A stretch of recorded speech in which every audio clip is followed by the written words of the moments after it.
Por favor, abra lá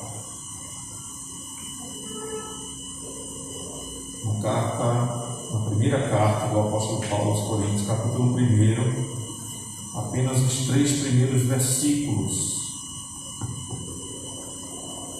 No texto de Paulo aos Romanos, capítulo 6, de 5 a 10, ele faz alusão ao que nos diz a carta de Paulo aos Coríntios, a primeira carta de Paulo aos Coríntios. Lá em Romanos, o Senhor Jesus Cristo usa o apóstolo Paulo para escrever essa carta, falando e advertindo a igreja de Roma a saberem que foram unidos com ele por meio da cruz de Cristo.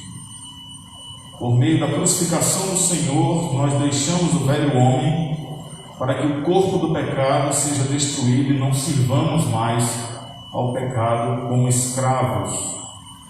Diz o apóstolo Paulo lá no versículo 7, pois aquele que morreu está justificado para com o pecado.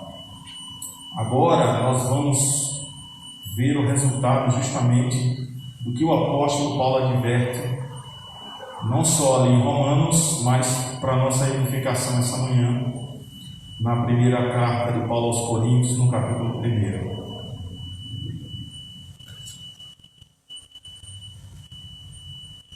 Apenas o versículo 1 ao versículo 3, onde o apóstolo vai nos chamar a atenção acerca da santificação e santidade. Nós vamos ver essa pequena diferença que há entre esses dois pontos, que muitas vezes nós temos o hábito de confundir um pouco entre santificação e santidade. Então diz assim o apóstolo Paulo, capítulo 1, de 1 a 3 da primeira Epístola aos Coríntios. Paulo, chamado pela vontade de Deus para ser apóstolo de Jesus Cristo, e o irmão Sóstenes, a igreja de Deus que está em Corinto, aos santificados em Cristo Jesus, chamados para ser santos, com todos os que estão em todo lugar e os que o invocam no nome do Senhor Jesus Cristo, Senhor deles e nosso.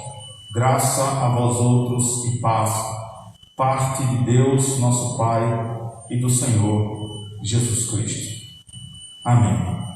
Vamos orar ainda mais uma vez.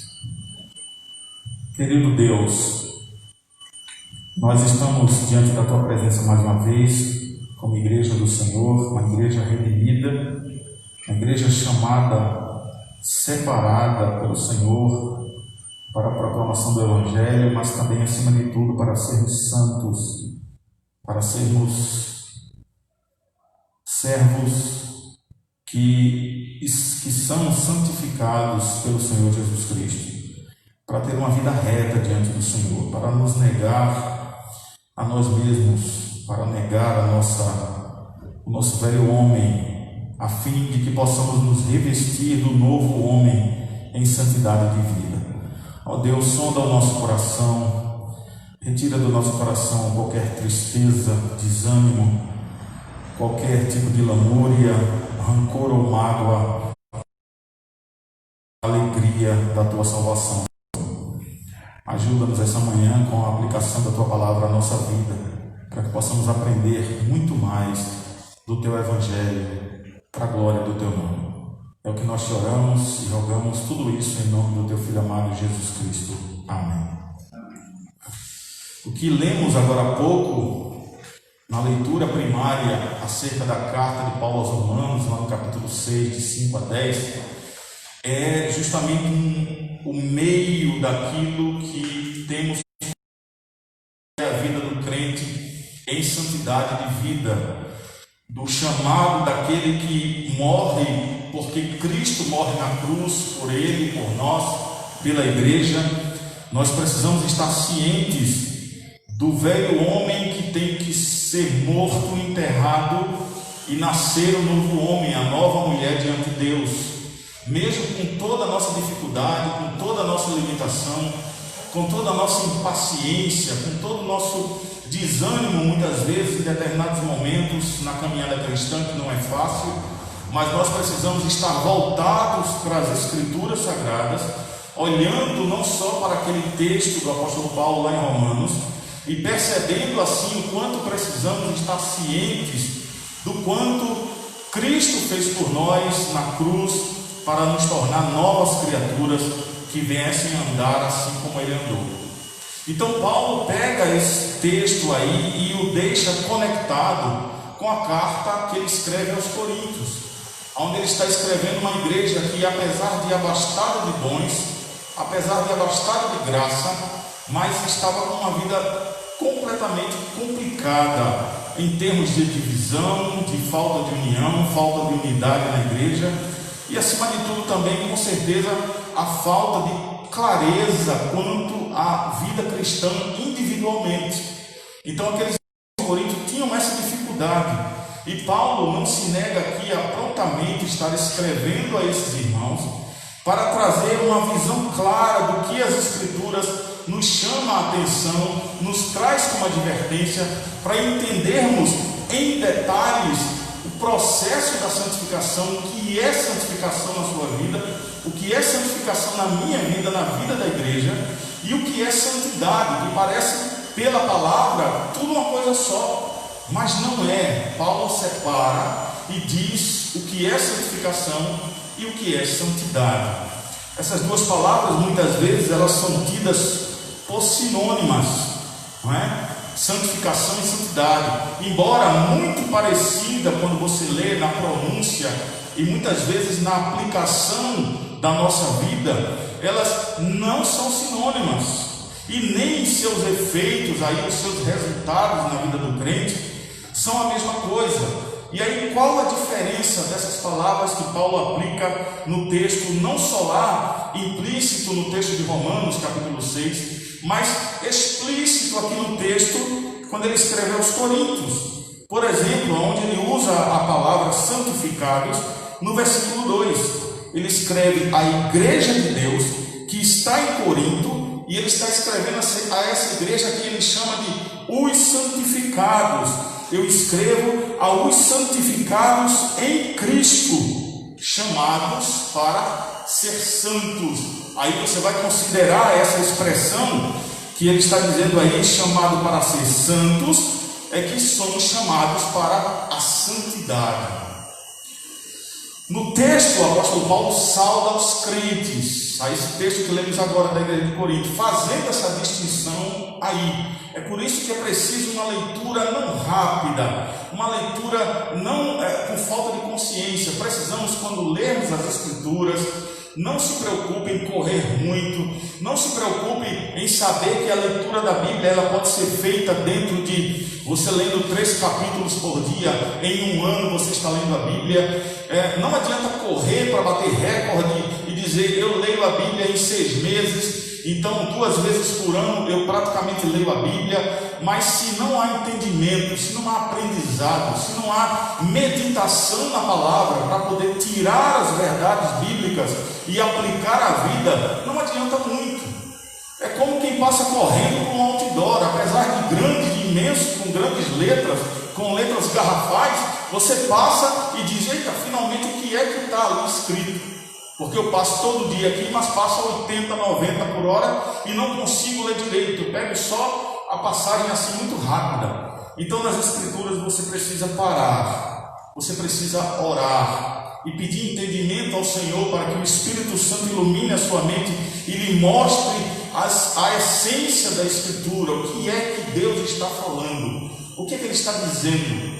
E aí, claro, você pode confiantemente buscar ferramentas para poder lhe auxiliar com livros que clareiam textos que estão obscuros, de difícil compreensão.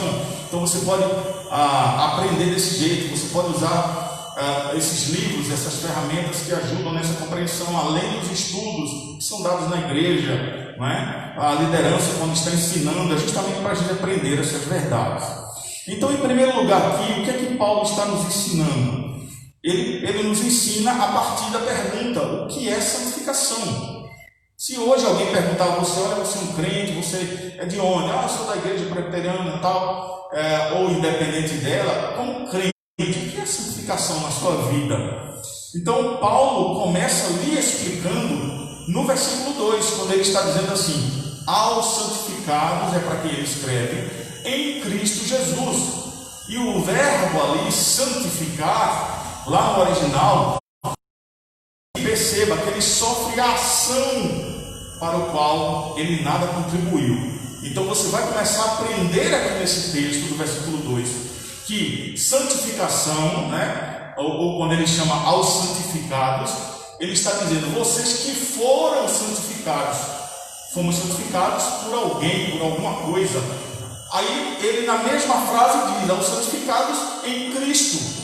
Então ele está ensinando o que com esse verbo santificar? De que essa ação desse verbo está levando a você a aprender que o ato de ser santificado, ou melhor, de estar santificado, não é um ato seu, não é um ato meu, não é um ato da igreja, não é um ato humano. Você não fica santificado porque você quer, pela sua força, ou porque você estuda alguns livros, ou porque você faz teologia, ou porque você faz um curso ministerial, ou porque você ora muito, ou porque você lê muito. Isso não o torna santificado. Esse verbo traz a intenção de dizer: o crente sofre a ação de ser, da santificação. Eu escrevo àqueles que foram santificados.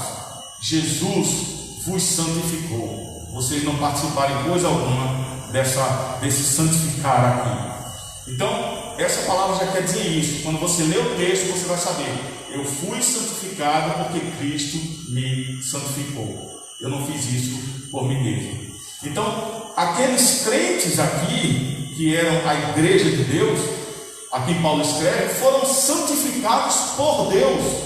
Não foi algo produzido pelos seus esforços, mas foi um ato livre da soberana vontade de Deus em transformar eu e você, pecadores indignos, que não merecíamos a sua graça, em seus filhos.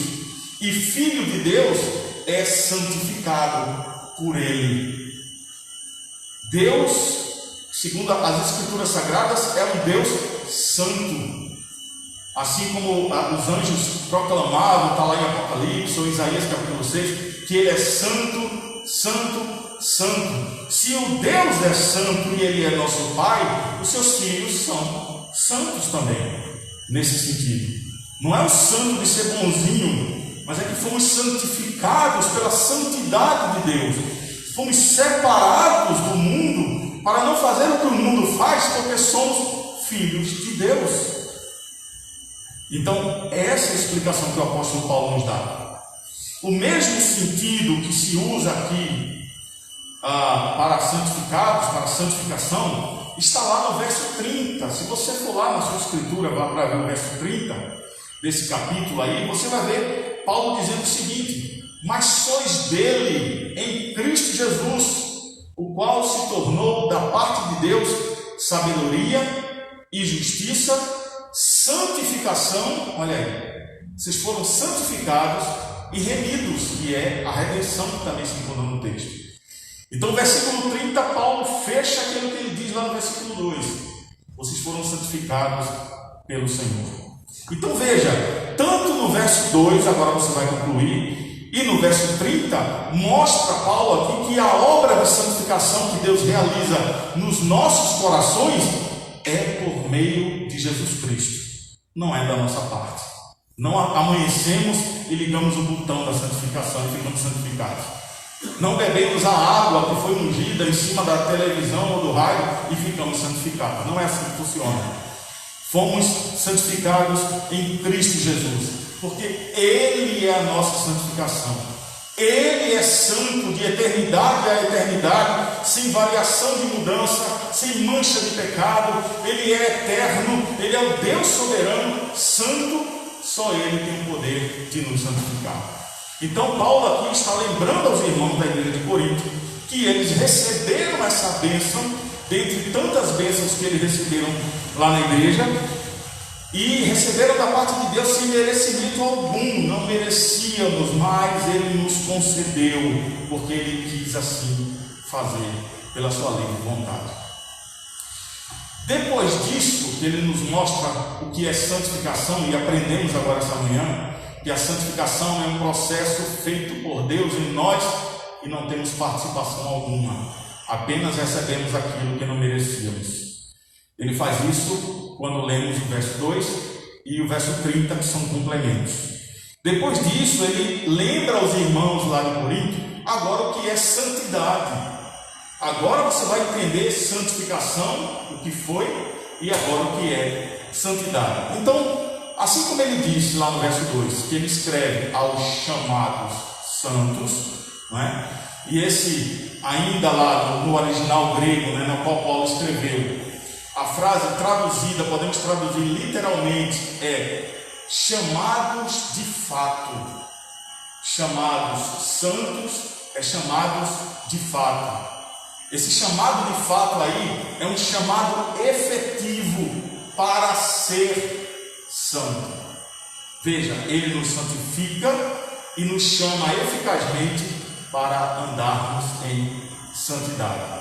Então Paulo vai clarear mais ainda a nossa mente, dizendo: olha, vocês são chamados para um comportamento santo. Receberam a santidade, agora abram ela, leiam como é que Deus quer que você ande. E aí nós passamos a ter um comportamento agora de santidade. E esse ser santo aqui vai justamente expressar a santificação que Deus lhe deu. Você vai botar em prática aquilo que Deus deu. Ele me tornou santo para que eu ande em santidade de vida. Aí você vai lembrar que enquanto a santificação ele lhe santificou, isso é um ato da graça de Deus em purificar os nossos pecados. Veja como você vai entender claramente agora. Estávamos sujos, cheios de pecado, pecados que nos levavam à morte eterna. Aí ele perdoa, nos santifica, e aí agora estamos limpos para andarmos em santidade de vida. E aí a santidade vai se tornar o ato de Deus nos separando para Ele, a mim e a você, pecadores, o qual Ele nos purificou para esse serviço. Andar em santidade de vida é um serviço a Deus, é prestar uma adoração, um culto, um louvor a Deus, andar em santidade de vida. É como num trabalho, quando você recebe um EPI, né? Você trabalha numa empresa e recebe o EPI para quê? Para lhe dar segurança de acidentes. E você precisa usar. Você recebeu, botou lá a sua roupa, tirou a sua roupa do dia a dia, botou um macacão ali da empresa e você se protege, coloca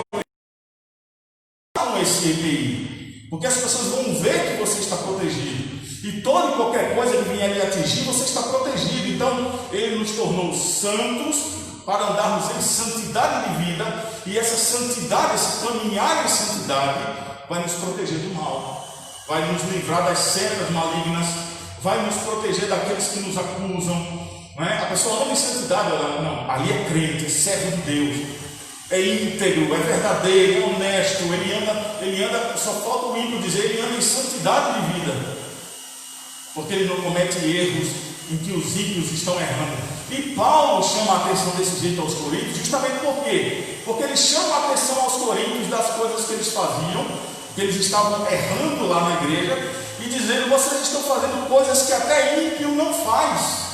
Por isso ele precisou falar isso no início da sua carta.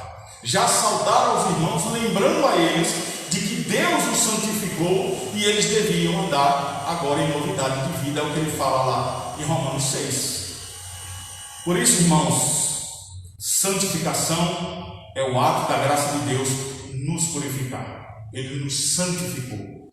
E agora, o ato de santidade é o que nós temos que fazer como um ato de que Deus nos separou para Ele, para que tivéssemos esse comportamento de andar em santidade de vida. Por isso, o pecador que foi santificado deve continuar vivendo em santidade de vida. Ele fazendo isso vai cumprir todo o propósito que Deus deu na sua vida para Deus, para servir a Deus e para glorificar ao Senhor. Lembrando, irmãos, que na vida de santidade Tem mais um detalhe importante: não lutamos com as nossas forças. Nós lutamos com a força de Deus. A alegria do Senhor é a nossa força.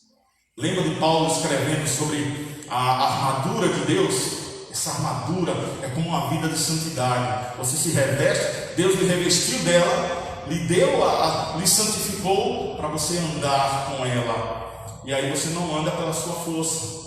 Não anda dizendo: eu acordei hoje, eu vou orar ali 3 horas para aquela oração me proteger. Eu vou sair santo de casa. Eu vou sair protegido com a armadura daquilo que eu fiz, daquilo que eu produzi. Eu vou ler a Bíblia antes de sair ali. São 3 capítulos, eu vou ler 6. Aí a oração e a leitura bíblica vai virando um amuleto, um sincretismo religioso. Não é desse jeito. Aquilo que Deus lhe deu, você vai usar o que Ele lhe deu. Porque o que Ele deu é que vai lhe proteger das setas do maligno, das investidas do mundo e da investida da nossa própria carne. E Paulo fala lá em Efésios 2, que é por ela também que somos tentados. Meus irmãos, eu quero concluir aqui, trazendo a aplicação para esse momento da palavra de Deus essa manhã. A nossa conclusão é que tanto a santificação como a santidade, lembre-se, são obras da graça de Deus no nosso coração e no coração da nova criatura, novo homem, santo e andando em santidade de vida.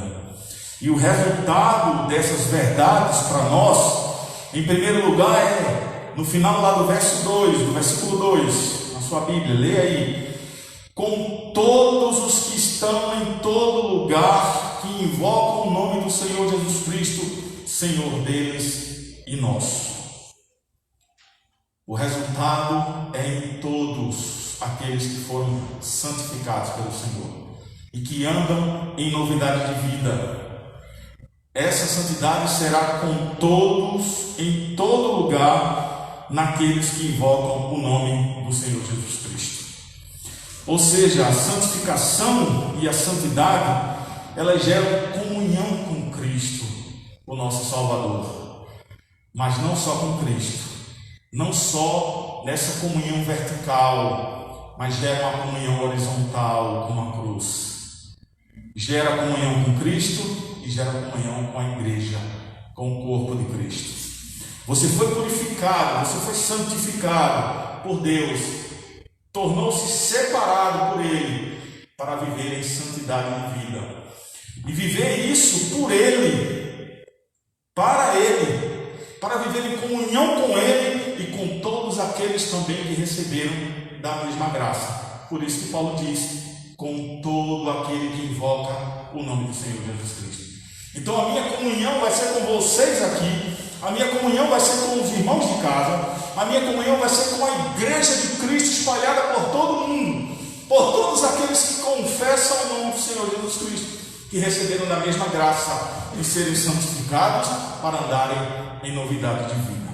Em segundo lugar e último, veja o versículo 3. O resultado disso é quando ele saúda os irmãos: graça a vós outros e paz da parte de Deus, nosso Pai, e do nosso Senhor Jesus Cristo. Então, tanto a santificação que Deus agiu em nosso coração e a santidade que com ela Ele nos preserva para a caminhada da vida cristã, geram paz a nós. Pela graça de Deus recebemos tudo quanto precisamos para uma vida que agrade ao Senhor, que Ele se alegre na igreja. E com paz, e com essa paz de Cristo em nós, que Paulo diz aqui, nós temos a esperança, nós temos a paciência e a alegria, mesmo em meio às tribulações. Você tem a santidade de Deus para andar em novidade de vida, o resultado é paz.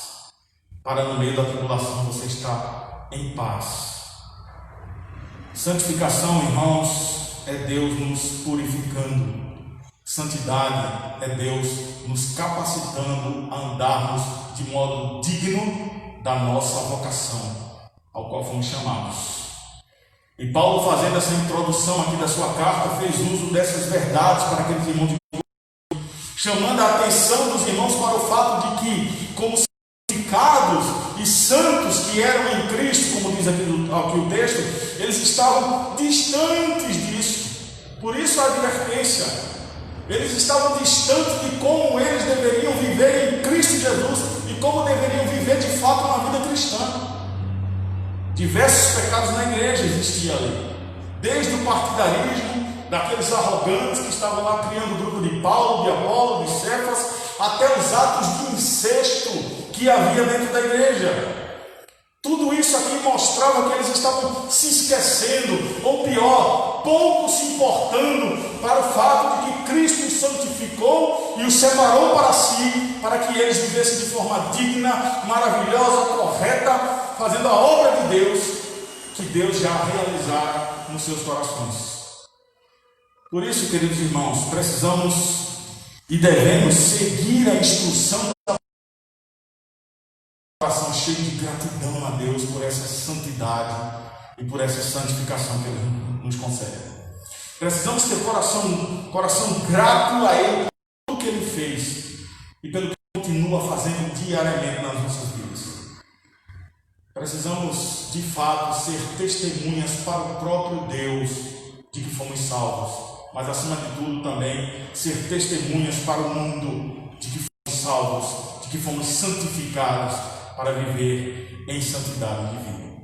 E o mundo vê isso, e o mundo cobra isso, e o mundo, ele fica de olho. O apóstolo Paulo diz que nós, a igreja, nós vivemos como em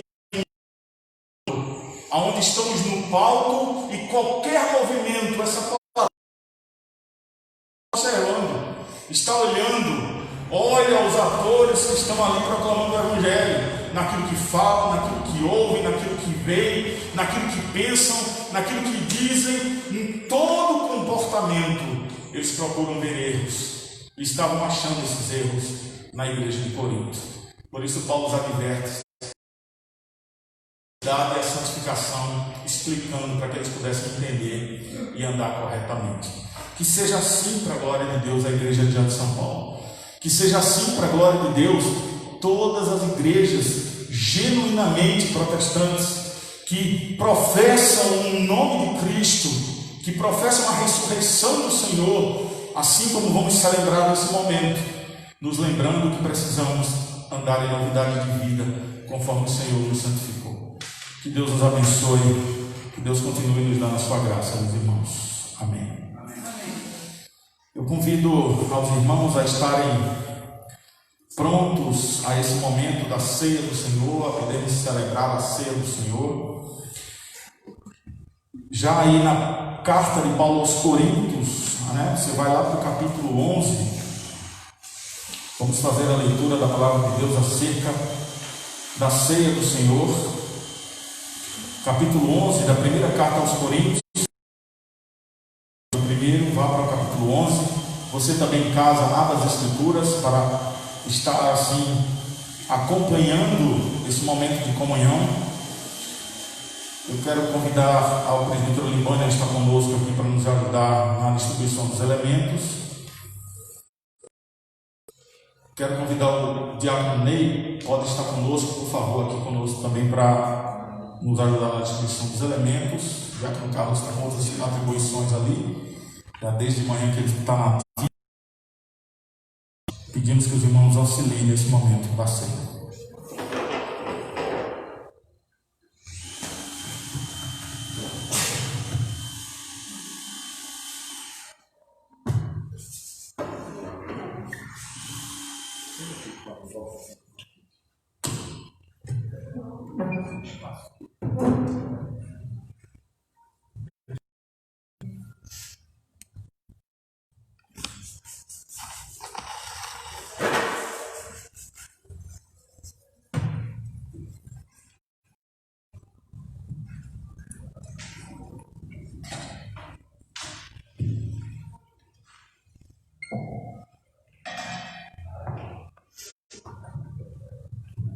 Eu convido os irmãos que estão aqui na igreja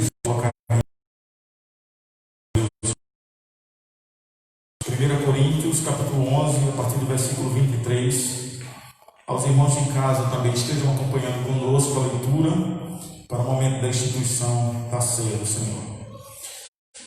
A palavra do Senhor a partir do versículo 23 do texto da carta de Paulo aos Coríntios, capítulo 11. Porque eu recebi do Senhor o que também vos entreguei, que o Senhor Jesus, na noite em que foi traído, tomou o pão, e tendo dado graças, o partiu e disse: por vós, fazei isso em memória de mim. Por semelhante modo, depois de haver ceado, tomou também o cálice, dizendo: este cálice é a nova aliança no meu sangue. Fazei isso todas as vezes que beberdes em memória de mim. Porque todas as vezes que comerdes este pão e beberdes o cálice, anunciais a morte do Senhor até que ele venha.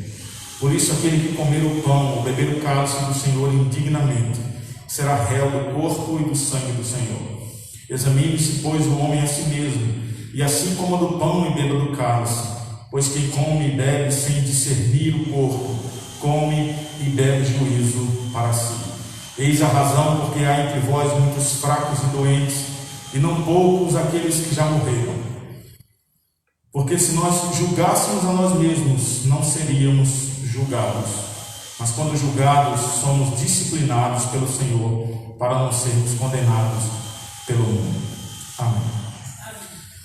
Vamos fazer a oração para que o Senhor consagre esses elementos, os tirando do uso comum do nosso dia a dia e separando-os para o momento da ceia do Senhor. Querido Deus e Pai Todo-Poderoso, Criador dos céus e da terra, Pai do nosso Senhor e Salvador Jesus Cristo, agradecemos por esse momento, pelo privilégio de renovar as nossas forças, de renovar o nosso coração por amor a Ti, de renovar e multiplicar a nossa fé, ó Deus, e isso sendo um ato que vem das Tuas mãos. Nós pedimos que o Senhor, nesse momento, estenda Suas mãos sobre esses elementos, os consagrando para esse momento de igreja, Deus, e das nossas forças pela Tua graça. Nós pedimos que o Senhor os tire do uso comum do nosso dia a dia, o pão e o vinho, mas sabendo nós, pela palavra do pão e o vinho também continua sendo vinho, mas sendo separados nesse momento para que espiritualmente nós venhamos entender essa ligação clara que nós temos com o Senhor Jesus Cristo, ao que Paulo escreveu em Romanos, capítulo 6, de 5 a 10. Pecado e nascemos para Cristo, porque o fizemos assim, morrendo com Ele na cruz do Calvário. Ó Deus querido Pai, nos abençoa e perdoa os nossos pecados e nos ajuda a estarmos nos examinando a cada momento da nossa vida para vermos o nosso comportamento cristão, lembrando que devemos andar em santidade de vida, conforme assim o Senhor nos santificou. Em nome de Jesus que nós te oramos e agradecemos por tudo. Amém. Poder sentar. O Senhor Jesus Cristo, na noite em que foi traído, Ele toma o pão e, tendo dado graça ao parte, dá aos seus discípulos, dizendo: comei dele todos, porque mas dado a vós. Traz a paz entre nós e Cristo, esse estreitamento que tínhamos como antes abismo diante de Deus. O pecado que nos separava e que nos separa de Deus é o pecado, a distância é o pecado, mas o Senhor Jesus Cristo acabou com esse abismo, acabou com essa distância. Agora nós temos livre acesso ao Senhor por causa do Filho de Deus. Eis aqui o Cordeiro de Deus que tira o pecado do mundo. Eis aqui o pão que desceu do céu, o pão que nos alimenta, e o fazemos assim espiritualmente como Ele nos ordenou até que Ele venha. Por isso o Senhor dele todos.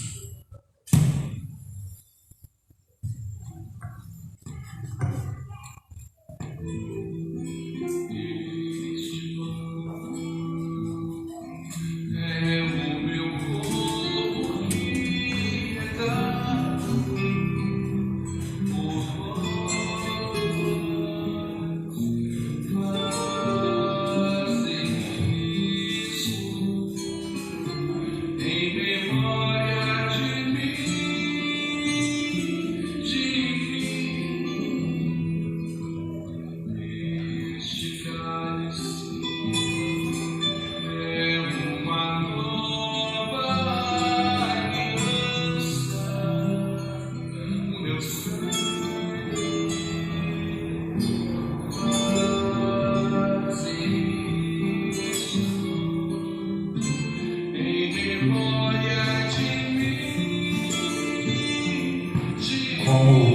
Primeiramente, nós perguntamos se alguém foi omitido do primeiro elemento, possa levantar uma das suas mãos, que assim nós possamos estar servindo aos irmãos.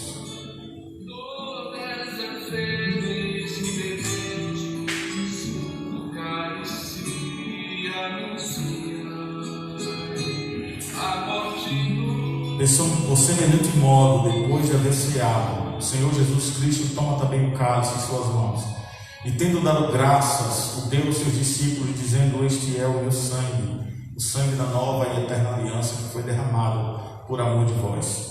Com todo o mesmo princípio do qual ele fala do pão e da morte vicária na cruz do Calvário, por amor à sua igreja, por amor àqueles a quem ele chamou, a quem o Pai lhe deu. E ele faz isso orando na sua oração sacerdotal, lá no Evangelho de João, capítulo 17, aonde ele diz: Pai, santifica-os em teu nome. Assim como ele é santo, ele nos tornou santos como ele.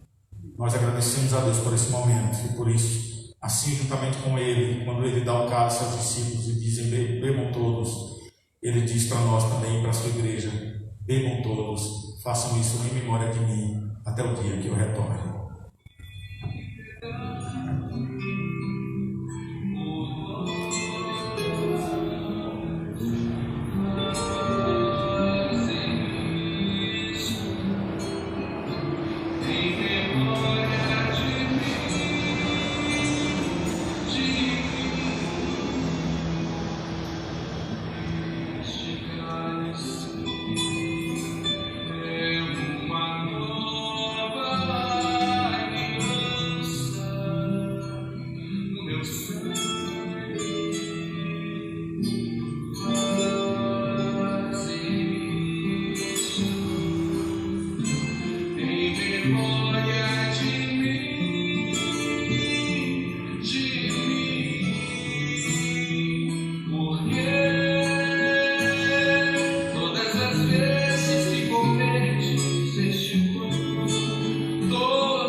Também do mesmo jeito nós perguntamos aos irmãos, todos aqueles que cearam nesse momento, se porventura houve alguém que não recebeu do segundo elemento, faça um sinal para as suas mãos.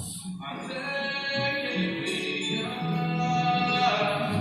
até que ele venha.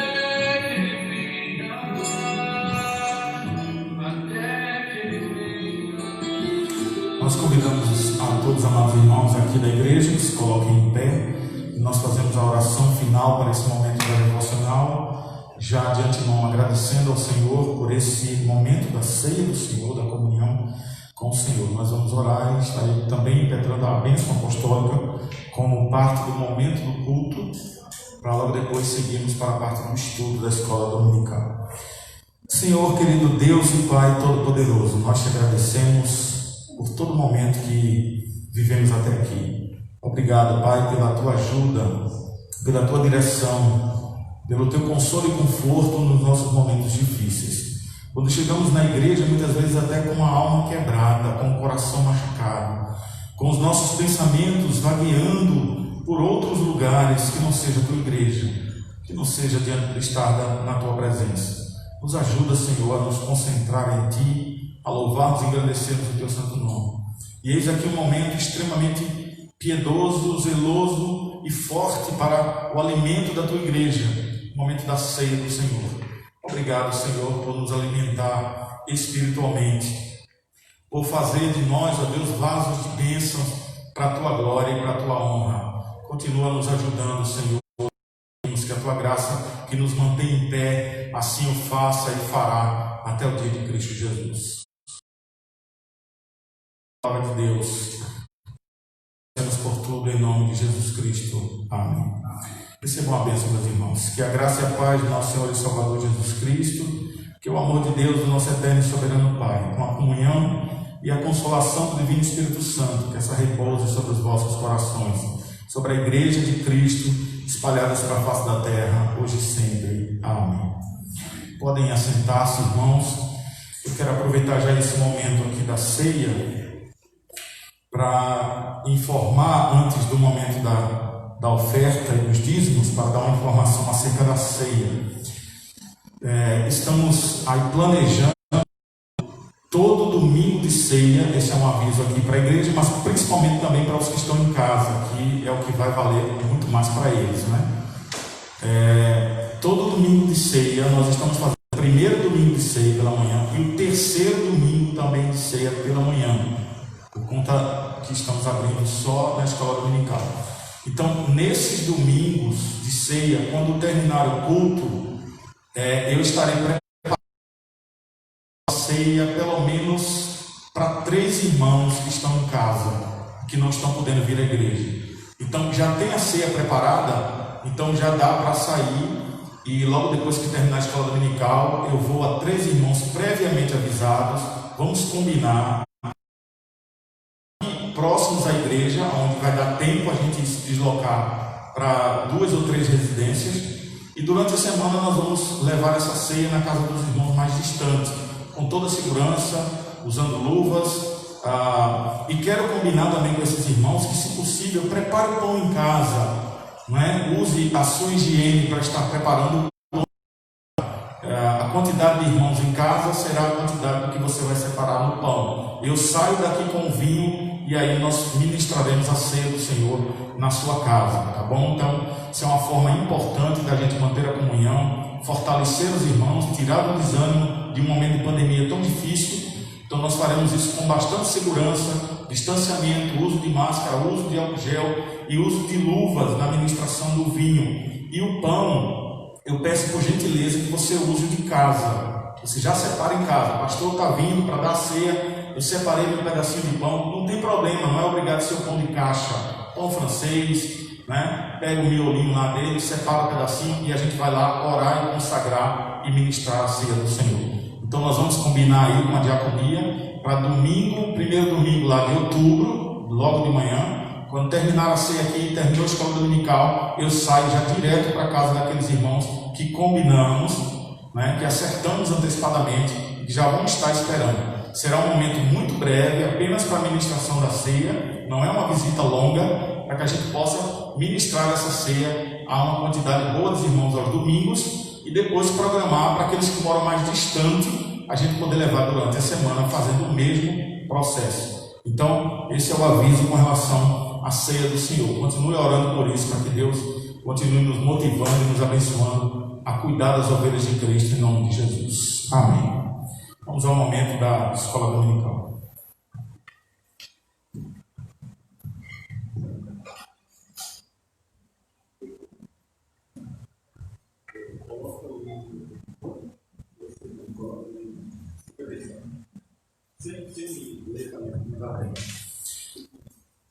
Quase eu esqueço aqui do momento dos dízimos das ofertas, irmãos. Vamos lá. Por favor, Carlos, traga para cá.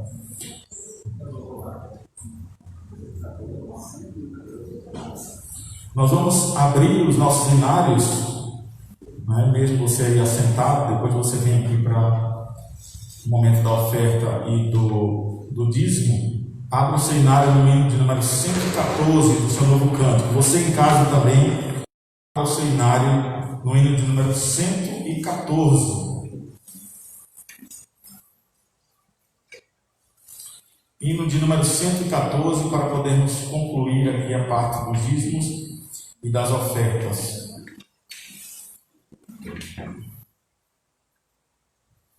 O título do hino é Brilho Celeste. Hino de número 114. Abra sua Bíblia em casa, o seu inário, e louve conosco para o momento dos dízimos e das ofertas.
das ofertas, momento em que estamos devolvendo ao Senhor aquilo que primeiro Ele nos deu. Vamos orar.